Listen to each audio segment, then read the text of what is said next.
खबरों में बने रहने के लिए बेल आइकन दबाएं और फर्स्ट इंडिया न्यूज को सब्सक्राइब कीजिए। लेकर कांग्रेस की तरफ से प्रेस कॉन्फ्रेंस की जा रही है, सीधे रुख करते हैं।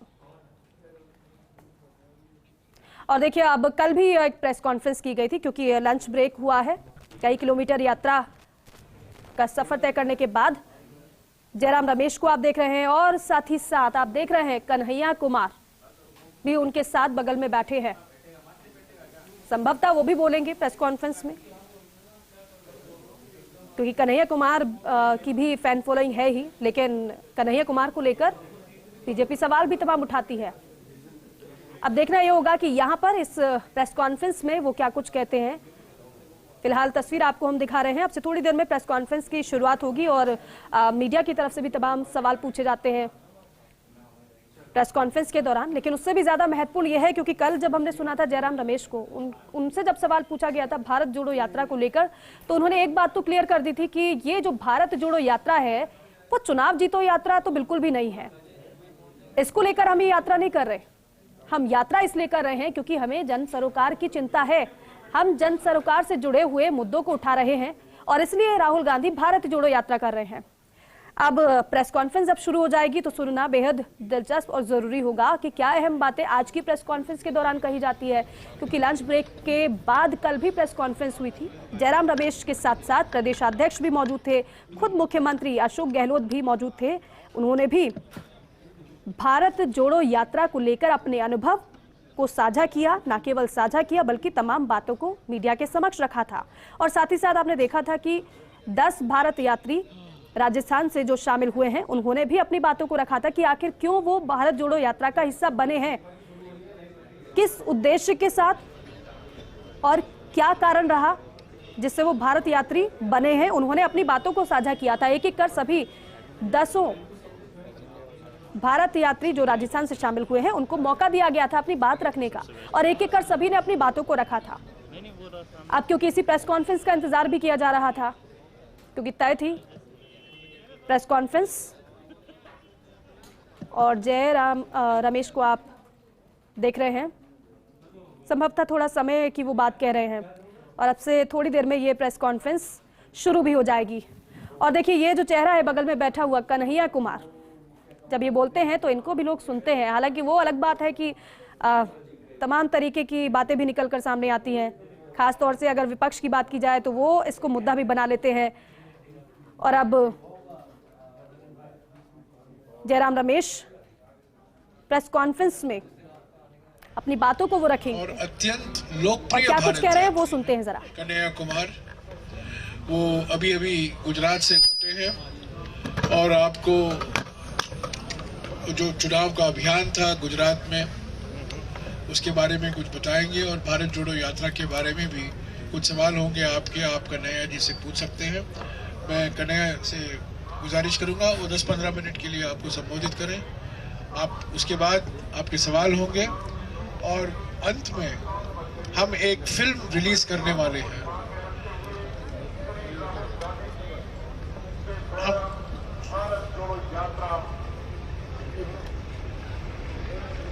एक फिल्म रिलीज करेंगे जो भारत जोड़ो यात्रा के बारे में जो एक थीम है, उस थीम के बारे में वो फिल्म रिलीज होगा।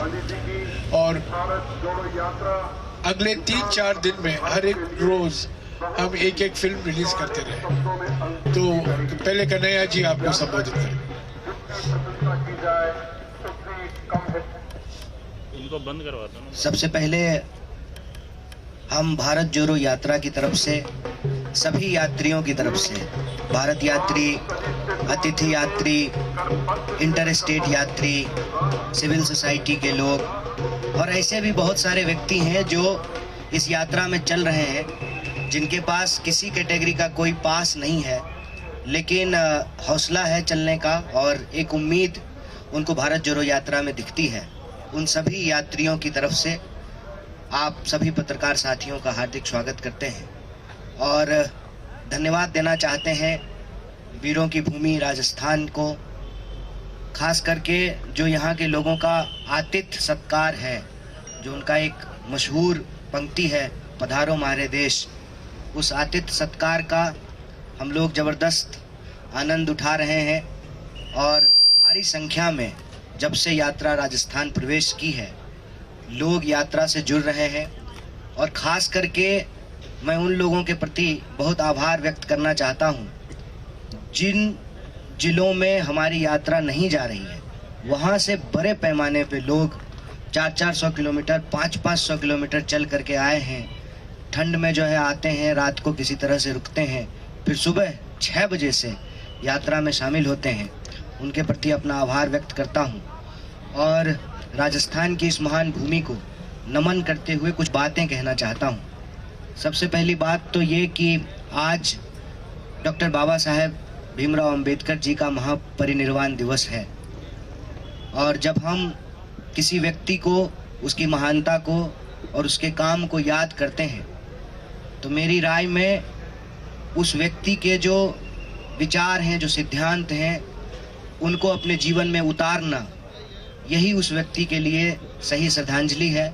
उनके विचारों को आगे बढ़ाना और यह जो भारत जोड़ो यात्रा है वह डॉक्टर बाबा साहब भीमराव अंबेडकर के विचारों से जुड़ा हुआ है। क्योंकि कहीं ना कहीं आपने सुना होगा, आपने यह बात नोट की होगी कि हम लोग कह रहे हैं कि इस देश में हिंदू मुसलमान की नहीं, संविधान की बात होगी। और हम संविधान की अगर बात करेंगे, जो हमारे संविधान की प्रस्तावना है, हम भारत के लोग भारत को एक प्रभुत्व संपन्न, समाजवादी, धर्मनिरपेक्ष, लोकतांत्रिक गणराज्य जब बोलते हैं इसका मतलब होता है कि शीर्ष पर बैठे हुए व्यक्ति का चुनाव इस देश के आम लोगों के द्वारा होगा।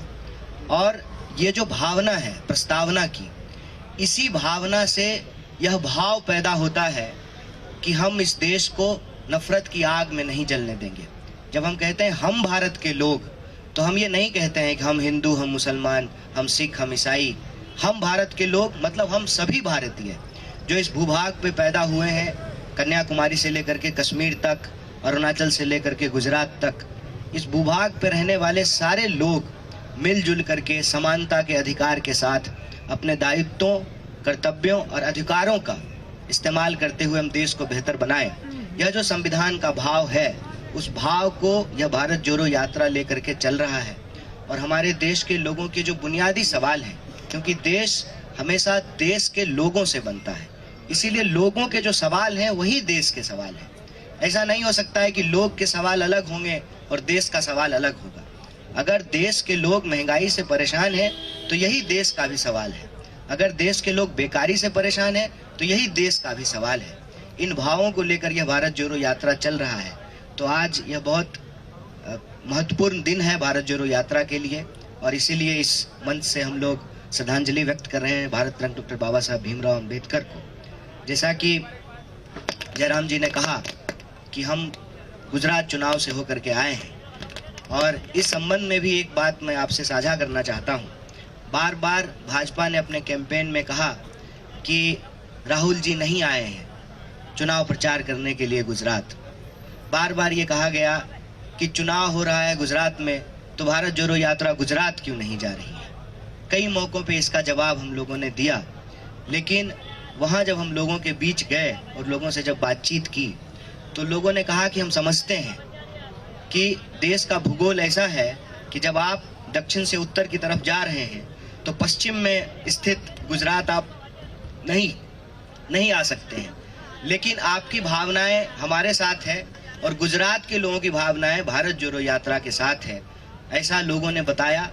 और उसी बिहाफ पे हम लोग भी गुजरात चुनाव में बार बार ये कह रहे थे कि भले हम नहीं आए हैं, यात्रा भले नहीं आई है, राहुल जी कम आ पाए हैं, लेकिन गुजरात के लोगों का सवाल भारत जोड़ो यात्रा में बार बार उठाई जा रही है, क्योंकि गुजरात के लोग भी बढ़ती हुई बेतहाशा महंगाई से परेशान हैं, बेकारी से परेशान हैं।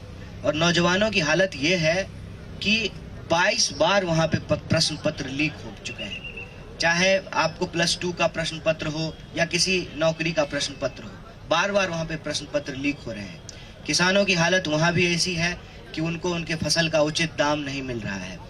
छोटे छोटे जो उद्योग धंधे हैं, जीएसटी और नोटबंदी के चलते उस पर बहुत गहरा बुरा प्रभाव पड़ा है। तो ये सारे सवाल जो गुजरात के लोगों के हैं वो भारत जोड़ो यात्रा में भी उठाया जा रहा है। एक खास बात वहाँ के चुनाव को लेकर के जो मैं आप सबसे साझा करना चाहता हूँ, हमने गुजरात चुनाव में इस बार वो होते हुए देखा जो शायद इस देश के लोकतंत्र के इतिहास में कभी नहीं हुआ। हमने ये देखा कि जिनके ऊपर ये जिम्मेवारी है कि वो कानून और व्यवस्था की रक्षा करेंगे, वो खुलेआम चुनावी मंचों से गुंडागर्दी